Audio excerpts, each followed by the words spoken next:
Ciao, salam Serie A.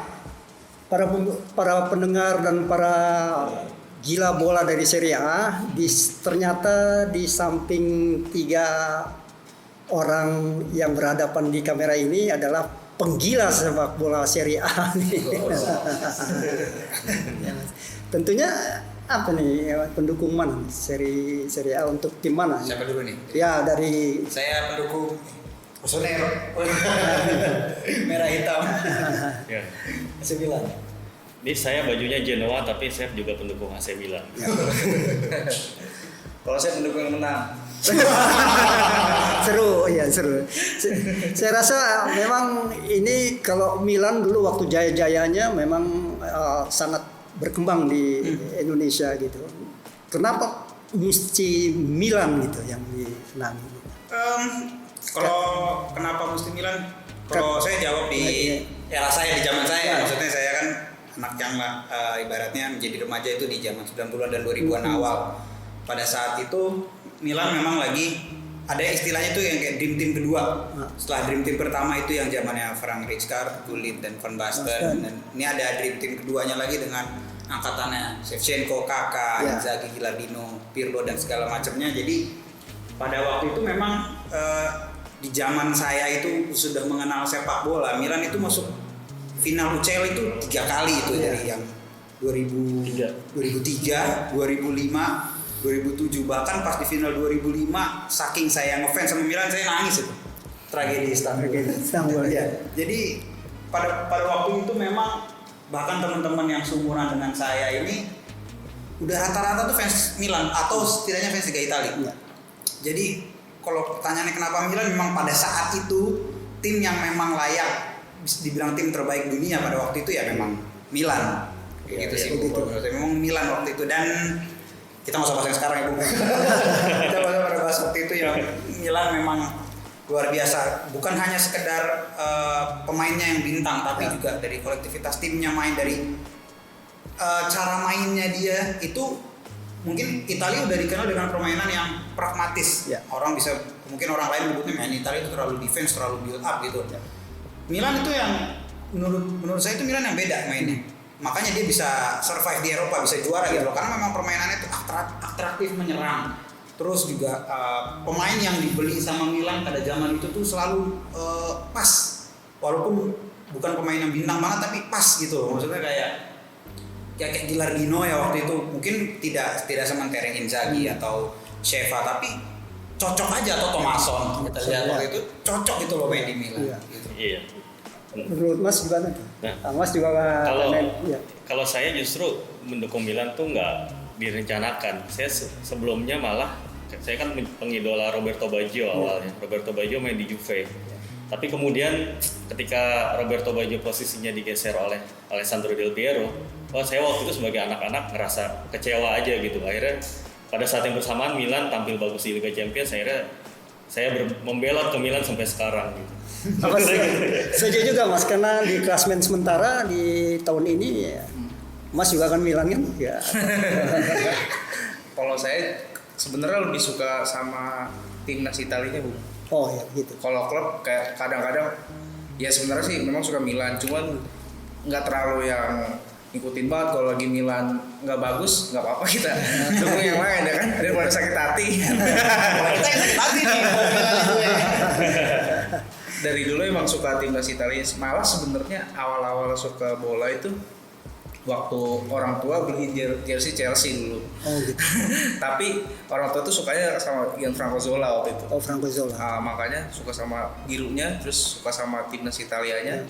Dan yang bikin suka banget sama Italia tuh dari mulai Piala Dunia 98, terus Euro 2000 yang dramatis banget kalahnya. Iya betul. Karena golden goal dan sampai sekarang sih. Karena sepak bola Italianya saat itu ya nonton pun hampir semua pertandingan gitu. Jadi nggak cuma nontonin satu klub doang. Dari dulu emang suka hampir semuanya ditonton gitu dari pertandingannya. Nah ini ada pertanyaan yang menarik nih, karena tadi kalau digelar Serie A tentu semua penggila-penggila seperti kita tifosi Milan segala. Kalau Liga Italia tidak ada nih, artinya berhenti gitu ya, ada kompetisinya. apa yang kurang dari perasaan karena liburan panjang nih, diambil 3 bulan ya karena musim panas sana 3 bulan gitu. Ini perlu tahu semua. Beruntungnya kita lanjut lagi. Itu beruntungnya kalau misalkan Liga Italia berhenti ya kayak liga-liga di Prancis dan Liga Belanda itu di stop, ya penentuan juara atau degradasi itu kalau menurut pribadi saya itu jadi kurang objektif ya, maksudnya terlalu kayak nggak adil lah, bisa dibilang nggak adil. Jadi dengan bergulirnya Serie A lagi, terutama Serie A maksudnya ya kita bisa melihat pertandingan, kita bisa melihat siapa yang juara, siapa yang terkualifikasi champion Eropa dan siapa yang terdegradasi dengan adil. Jadi kalau misalkan nggak ada justru bakal jadi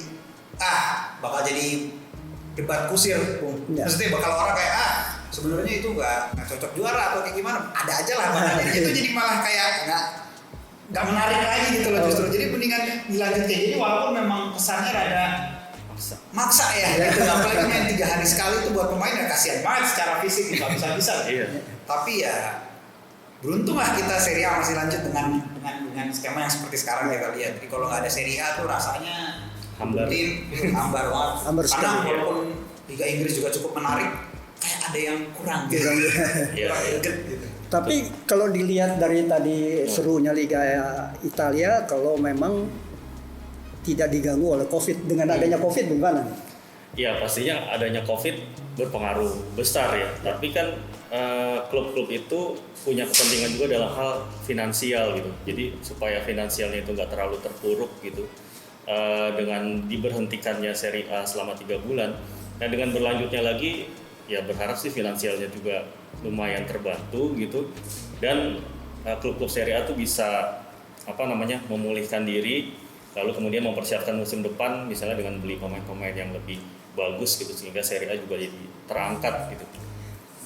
Untuk Mas gimana nih? Ini kelihatannya pincang, selalu dominasi tuh Juventus, sedangkan Mas mungkin pengen kalau umpamanya tifosi Milan, kenapa sih Milan nggak Ronaldo tidak main di Milan gitu? Itu gimana tuh? Jadi apakah ini juga bisa ketersinggungan karena di sana siapa yang kuat dengan bintangnya itu selalu Scudetto di atas kertas tuh juara, gimana tuh kan ini bisa juga mendorong tidak menarik jadi karena membeli pemain kuat identik dengan kemenangan gitu. Kalau saya lihat sebenarnya fans klub lain selain Juventus harus cukup realistis melihat kondisi Juventus saat ini, karena seperti kita bahas tadi masalah sama Bung Ray, di ketika Italia krisis kan beberapa lini bisnis itu kena parah, dampaknya parah. Sementara Juventus ini ditopang salah satu perusahaan yang lumayan tidak terpengaruh saat itu kan, Fiat. Makanya kondisi keuangan dia kan cukup stabil. Dan sedangkan klub-klub lain ketika Berlusconi di Milan bisnisnya udah mulai turun, terus Moratti juga seperti itu di Inter, akhirnya mereka tertinggal dari sisi finansial gitu dengan Juventus. Ya mungkin klub-klub lain atau fans klub lain ya harus realistis melihat bagaimana Juventus memanage klub mereka menjadi sekarang seperti Real Madrid atau Bayern Munchen di liga lain gitu, yang cukup mendominasi itu. Karena dia punya kemampuan finansial membeli pemain yang bagus dan juga pelatih yang bagus, dan ya bahkan kedalaman skuad kalau kita bicara 11 di lapangan dan 11 di luar itu Juventus pemain cadangannya mungkin kalau suruh ikut Serie A bisa menang juga. Sementara klub lain belum sampai gitu, makanya ya ada baiknya mungkin sekarang Inter sedang menuju ke sana gitu. Dia udah merekrut Pepe Marotta dan juga Antonio Conte, dan juga ada tim yang memang punya strategi pembelian pemain dari pemanfaatan scouting gitu, pemanfaatan pemain muda seperti Atalanta, atau mencari bibit-bibitnya dulu nih terus dimatangi digodok seperti itu. Mungkin klub-klub lain harus mencari cara supaya bisa mencapai level Juventus sekarang supaya Serie A lebih seru lagi. Mas, apa di benak Mas tuh ketika dunia digegerkan ada seorang Taipan Indonesia membeli Inter, dan saya berada di sana begitu menjadi saksi. Jadi tapi untuk kesininya efek yang itu sebenarnya itu satu sisi ya mungkin bagus ya untuk supaya orang-orang di sana itu tahu kalau Indonesia ini juga punya, kalau kita ngomongin bisnis ya, punya pasar yang besar juga nih, baik untuk Serie A ataupun ke klub internya itu juga kan termasuk klub besar juga yang banyak fansnya di Indonesia. Jadi justru pas itu kan cuma sebentar ya Bung, nggak lama gitu. Itu justru saya sangat menyayangkan, aduh kok cuma sebentar gitu. Padahal kalau lama itu potensinya tuh bagus banget. Kita nggak hanya berbicara soal satu klub, tapi berbicara soal fans Serie A di Indonesia itu pasti akan ke bawah-bawah juga. Mau itu fans Juve, fans Milan, fans Roma yang itu pasti dengan adanya Taipan Indonesia yang punya klub sangat besar lah di sana, itu pasti ada pengaruhnya itu. Entah mungkin dia bisa membawa klubnya ke sini untuk sekedar tour atau kayak gimana, pertandingan friendly match segala macam. Itu kan pasti akan sangat membantu ngebuka lagi pasar yang lainnya nih. Maksudnya ngebuka lagi mungkin, wah dilihat Indonesia ternyata buat tifosi Serie A tuh banyak. Jadi mungkin nggak hanya Inter aja mungkin yang nanti bisa datang ke sini, tapi klub-klub lain juga mungkin bisa menjalin kerjasama dengan pengusaha-pengusaha di Indonesia atau yang berhubungan dengan sepak bola di Indonesia lah. Sekarang Inter tidak dipunyai lagi oleh Taipan Indonesia terus sebentar ya kisahnya emang gitu. Tapi gimana, ada efek yang memang menganggap bahwa pembelian ini hanya sebuah menarik panggung secara politik Indonesia ini, apa memang pembelinya ini hanya berbicara soal bisnis sehingga harus melepas sebentar? Kalau dari hitung-hitungan bisnis kayaknya Erick Thohir untung ya. Karena waktu Inter lagi turun terus dia beli dengan harga yang dia sanggup lah. Affordable lah. Akhirnya berapa tuh Mas? 200 juta euro. Terus dijual dengan itu kalau misalnya yang main saham mungkin lebih paham soal gimana ini bisnis investasi kayak gimana. Tapi Erick Thohir sendiri pastinya dia waktu itu kan dia bilang karena saya dulu suka sama Nicola Ventola gitu. Dan dari situ sebenarnya kayak waktu itu dia sempat berseteru sama presidennya Sampdoria apa ya?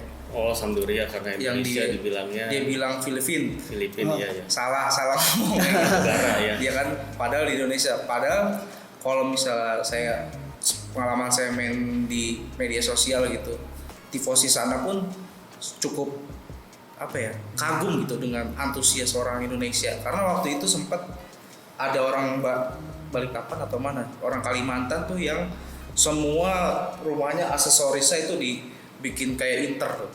Dari mulai gerbang dicat biru hitam sampai spray sampai dinding-dindingnya itu orang Italia pun mungkin nggak sampai gitu, tapi di Indonesia ada. Makanya wah ini orang Indonesia fanatismenya nggak kalah gitu. Sebenarnya Erick Thohir membuka gerbang itu supaya lebih kelihatan juga sih oleh kita. Erick Thohir interest ke Inter. Tapi apakah sepak bola Indonesia berpengaruh dengan dibelinya Inter? Dan juga ada paling tidak ada efek balik, kenapa pertanyaan itu Erick tidak membesarkan sepak bola di Indonesia? Ada pendapat kan?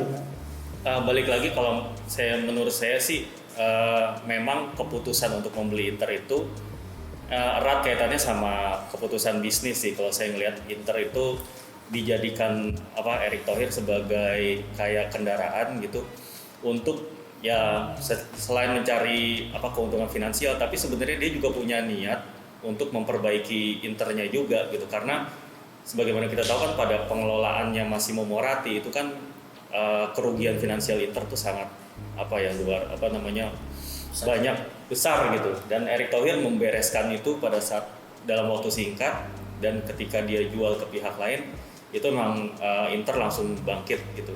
Itu dari sisi Inter. Tapi kalau dari sisi Indonesianya sendiri sih menurut saya nggak maksudnya kalau pengaruh ke sepak bola Indonesia itu nggak pengaruh. Kalau apakah Erick Thohir akan berniat menarik pemain-pemain Indonesia, itu juga sepertinya tidak terjadi juga gitu ya.